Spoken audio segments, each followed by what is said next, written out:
Por que rejeitaram a Jesus? Esta é uma pergunta que vem sendo feita por estes séculos de cristianismo, por esse tempo todo em que a igreja está sobre a terra, e essa questão sempre volta: qual o motivo da rejeição de Jesus? Podemos dizer, sem sombra de dúvida, que um dos primeiros motivos da rejeição de Jesus por parte da grande maioria dos líderes judaicos era um conceito errado do que faria o Messias quando ele viesse. Para os judeus, até hoje, muitos sustentam essa tese de que quando o Mashiach viesse, ou quando vier, ele teria e terá que estabelecer paz. Então, quando o reinado do Messias começar, quando o Mashiach começar a reinar, necessariamente tem que haver paz. Este era o conceito que os judeus tinham na época de Jesus. Este ainda é o conceito que muitos judeus sustentam até hoje, que a época messiânica será uma época de paz. Os próprios discípulos de Jesus tinham esse conceito e imaginavam que Jesus estaria capitaneando um grupo, levando pessoas a uma posição de total libertação do jugo de Roma e então a consequente liberdade de Israel. E que se ele fosse o Messias, ele faria isto necessariamente. Os discípulos de Jesus perguntaram a ele se seria aquela ocasião em que ele restauraria o reino a Israel. Então, este conceito de como seria o ministério do Messias quando ele viesse, isso interferia necessariamente na opinião das pessoas e, consequentemente, na sua opinião com relação a Jesus. Ora, se Jesus fosse de fato o Messias, do ponto de vista de alguns judeus, ele teria que fazer essas coisas. Ele teria que libertar o povo. No entanto, Jesus veio dizendo que deveríamos amar nossos inimigos, orar por aqueles que nos perseguem, não nos vingar, não reagir, dar a outra face, andar uma segunda milha. Isso não combinava com o que os judeus imaginavam que deveria ser o discurso desse Messias libertador que viria. Um conhecimento errado, um conceito errado do que realmente seria a pessoa e a função do Messias naquela vinda. Mas por que os judeus, os líderes judaicos, tinham este conceito? Certamente por causa da influência dos seus líderes escribas. Jeremias capítulo 8, versículo 8 diz que a falsa pena dos escribas, ou seja, a falsa caneta dos escribas, levava o povo a ensinamentos e conceitos errados. Os escribas não eram necessariamente mestres por excelência, eram mestres por decorrência. Eles faziam as cópias dos rolos sagrados, dos livros sagrados, e, consequentemente, conheciam bastante o texto. Mas conhecer o texto não é a mesma coisa que conhecer o sentido. É muito fácil você pegar, por exemplo, a Constituição brasileira, ler, você sabe o que está escrito ali, mas e para interpretar aquilo, para aplicar aquilo? Os escribas conheciam o texto, mas eram pessoas que não conheciam a essência, o que realmente queria dizer aquilo.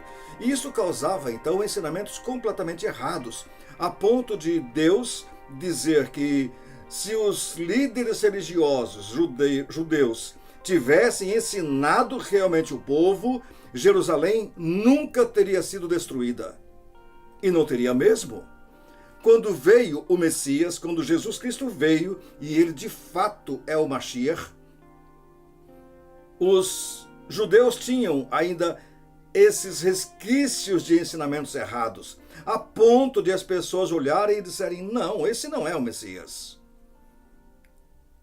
Outra questão também que dificultava bastante com relação à aceitação é que, já que esses líderes religiosos, não todos, mas muitos deles, não aceitavam Jesus como Messias, estabeleceram que aquela pessoa ou aquele judeu que professasse a fé em Jesus fosse expulso da sinagoga.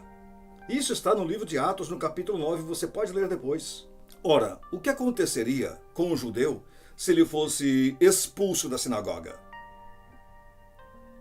De tudo. Um judeu expulso da sinagoga estaria, na verdade, proscrito da comunidade judaica. Todos se afastariam dele, ninguém faria negócio com ele, ninguém compraria as coisas que ele vendesse, ninguém venderia as coisas para ele, ele seria tratado como um traidor da pátria, seria tratado como alguém desprezível. Ser expulso da sinagoga não era apenas ser proibido de ir à reunião na sinagoga, era, na verdade, ser taxado de alguém que havia traído completamente sua fé, sua raça, sua nacionalidade e seu Deus. Então foi estabelecido isto: qualquer judeu que fosse crente em Jesus deveria necessariamente ser expulso da sinagoga. Em Atos capítulo 9, registra que Jesus havia curado um cego de nascença. E seus pais foram chamados à presença dos líderes judaicos para dizer se aquilo realmente havia ocorrido e se seu filho de fato havia nascido cego. Mas os pais daquele cego tinham medo de falar: sim, ele nasceu cego e Jesus o curou. Eles não admitiam isto, porque se admitissem, seriam expulsos da sinagoga. Então, por que os judeus tinham dificuldade de aceitar Jesus?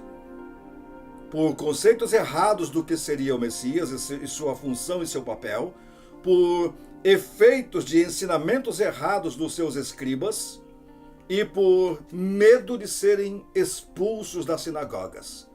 Mas há um outro motivo ainda que é registrado em João capítulo 3, a partir do verso 16 em diante, que diz que as pessoas não queriam chegar-se para a luz. Jesus é a luz. E as pessoas não queriam chegar-se a essa luz porque sabia que se chegassem a ela, as suas obras más seriam reveladas. Jesus, quando conversava com seus irmãos no capítulo 7 de João, ele disse o seguinte: o mundo não odeia vocês, mas o mundo me odeia, porque eu dou testemunho ao mundo de que suas obras são más. Eu mostro para o mundo que suas obras são más. Eu falo, eu repreendo, eu censuro. Há muitas pessoas que pensam que Jesus Cristo veio a este mundo apenas para passar a mão na cabeça das pessoas. Não. Jesus veio para trazer a verdade, a luz. E onde a luz chega, as trevas têm que sair. E há um confronto necessariamente entre trevas e luz. Então a Bíblia diz que quando as pessoas viram aquela luz, as pessoas que amaram mais as trevas do que a luz se afastaram da luz. Não quiseram a luz. Porque a luz incomoda as trevas. A luz afugenta as trevas. E há pessoas que querem as trevas, que gostam das trevas, que preferem as trevas, que preferem viver no seu estilo de vida pecaminoso, que preferem viver no seu estilo de vida totalmente contrário a Deus. Elas escolhem isto, elas querem isto. Há pessoas que não querem mudar de vida em hipótese alguma, amam o pecado, gostam do pecado, preferem viver no pecado. Vocês sabem que eu conheci uma pessoa que falou para mim que entre Jesus e o diabo, essa pessoa preferia o diabo? Porque essa pessoa me disse que Jesus era muito severo, Jesus era muito bravo, e o diabo não, o diabo deixava a pessoa fazer o que quisesse. Eu ouvi isso de uma pessoa, que Jesus é muito bravo e o diabo é bonzinho. É exatamente isso que as pessoas diziam com suas atitudes. É exatamente isso que a Bíblia registra, que foi um dos motivos pelos quais Jesus foi rejeitado, porque ele mostrava às pessoas, ele falava com elas, e isto não está correto, não é assim que se faz. Jesus era capaz de falar na cara de uma pessoa que o convidou para almoçar em sua casa. Jesus na casa da pessoa, confrontando a pessoa. Porque ele não tinha papas na língua. Jesus não era alguém que veio para ser alguém pacifista e pacificador. Ele veio trazer paz, sim, mas que tipo de paz? Ele veio trazer a paz entre Deus e o homem, no sentido de que o homem deveria reconciliar-se com Deus. Não aquela paz que as pessoas dizem, paz de pomba branca, paz de balão branco. Pelo contrário, neste sentido, Jesus diz, vocês pensam que eu vim trazer paz ao mundo? Não, eu vim trazer divisão. Porque numa casa estarão divididos pais contra filhos, filhos contra pais, nora contra sogra, sogra contra nora, etc. Porque as pessoas seriam chamadas a tomar uma posição. Todos que chegamos a Jesus, temos que tomar uma posição, ou a favor dele ou contra ele. No reino espiritual não existe muro, não há como ficar neutro, ou você é contra Jesus, ou você é favorável a Jesus. Não há como dizer, bem, eu não defini ainda, se você não definiu ainda, você já definiu. Se você está pensando em seguir, você não está seguindo. Se você admite um dia segui-lo, você não está seguindo. E essa colocação de luz e trevas, esse conceito, foi algo que atrapalhou muito as pessoas a realmente tomar uma decisão por Cristo, porque as pessoas amaram mais as trevas do que a luz. Eu farei um segundo vídeo mostrando por que as pessoas resolveram seguir a Jesus. Neste, eu estou falando apenas dos motivos pelos quais as pessoas não seguiram. E é bem clara a palavra de Deus nesse sentido. Em que as pessoas preferem um estilo de vida pecaminoso, em que as pessoas realmente querem algo superficial com Deus, não querem compromisso, não querem que Deus mude a vida delas moralmente e espiritualmente. São pessoas que querem ser amigas de Deus, mas não deixam Deus interferir na sua vida. Meu amigo, certamente você já ouviu falar de Jesus. Certamente você já ouviu tanta coisa a respeito do Cristo. E qual tem sido sua posição? Você tem se levado pelos ensinamentos errados que até mesmo sua religião ou sua tradição religiosa tem ensinado? Você tem se levado pelos conceitos errados a respeito do que seria de fato a missão do Mashiach, do Messias? Você tem se levado pelos conceitos errados para que seu status quo seja mantido? Você tem medo de perder sua posição na sociedade ou na família? Você tem medo de abandonar seus pecados e tomar uma posição correta diante de Deus? A escolha é sua. É você que vai decidir.